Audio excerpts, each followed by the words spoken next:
அன்பு நண்பர்களுக்கு வணக்கம். 550 செய்யுள் 45. தலைவி தன்னுடைய தோழியை பார்த்து சொன்ன செய்தி இது. வருவேன் என்று சொல்லிவிட்டு வராமல் போயிருக்கிறான் தலைவன்.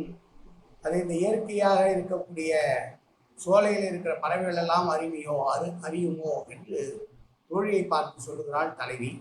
இதோ செய்யும்.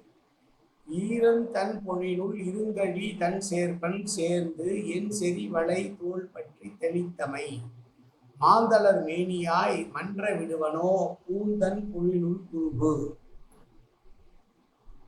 தோழியை பார்த்து சொல்கிறார், மாந்தளிர் போல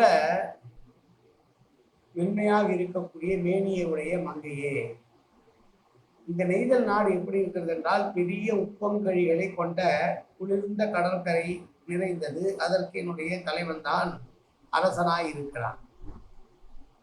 என்னை மிக குளிர்ந்த சோலைக்குள் என்னை அழைத்து சென்று என்னோடு கூடிய பின்னால் என் வளையல்கள் அணிந்த தோள்களை பற்றி நீ வருத்தப்படாதே, உன்னுடைய வருத்தத்தை நான் போக்குவேன் என்று உறுதிமொழிகளை சொல்லிவிட்டு